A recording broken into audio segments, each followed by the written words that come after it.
Pada tahun 2021, International Diabetes Federation atau IDF mencatat Indonesia berada di posisi kelima negara dengan jumlah penderita diabetes dewasa. Berbagai penyakit komplikasi bisa terjadi karena diabetes, diantaranya stroke dan gagal ginjal. Menteri Kesehatan Budi Gunadisadikin bahkan menyebut diabetes sebagai ibu dari segala penyakit. Negara Indonesia berada di posisi kelima sebagai pengidap DM tertinggi. Emang sampai harus disebut sebagai ibu dari segala penyakit deh? Nah, lihat sendiri kan teman-teman, kenapa sih kita harus waspada terhadap penyakit diabetes mellitus? Diabetes mellitus atau sering juga disebut sebagai kencing manis adalah suatu penyakit kronis atau gangguan metabolik dalam tubuh yang ditandai dengan kadar gula darah yang tinggi. Kondisi ini terjadi ketika tubuh tidak lagi mampu mengolah gula menjadi sumber energi sehingga terjadi penumpukan gula ekstra di dalam aliran darah. Nilai normal gula darah itu sendiri yaitu di bawah 200 mg per desiliter jika tanpa puasa dan 126 mg per desiliter jika disertai dengan puasa. Perlu teman-teman tahu bahwa glukosa atau gula darah berasal dari makanan yang kita konsumsi sehari-hari.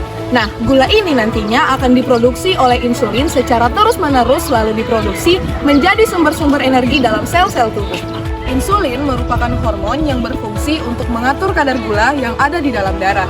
Nah, pada penderita diabetes mellitus, pankreas ini nantinya akan sangat kurang dalam memproduksi insulin, sehingga akan banyak glukosa yang tidak dapat masuk ke dalam sel-sel tubuh.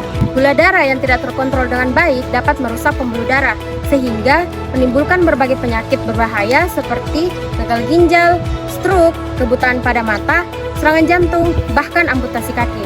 Mungkin teman-teman pernah dengar atau bahkan lihat infeksi luka kaki pada penderita diabetes mellitus. Ih, ngeri banget kan teman-teman? Beberapa gejala penyakit diabetes mellitus yaitu sering merasa haus atau lapar, kemudian sering buang air kecil terutama di malam hari, penurunan berat badan tanpa sebab yang jelas, pandangan menjadi kabur, tubuh menjadi lebih sering infeksi terutama di bagian gusi, kulit dan reproduksi, serta luka di bagian tubuh menjadi lebih sulit untuk sembuh. Kalau teman-teman merasakan gejala seperti ini, segera konsultasikan ke dokter dan periksa kadar gula darah kalian ya. Ingat, diabetes mellitus bisa menyerang semua usia loh. Kita harus tetap waspada.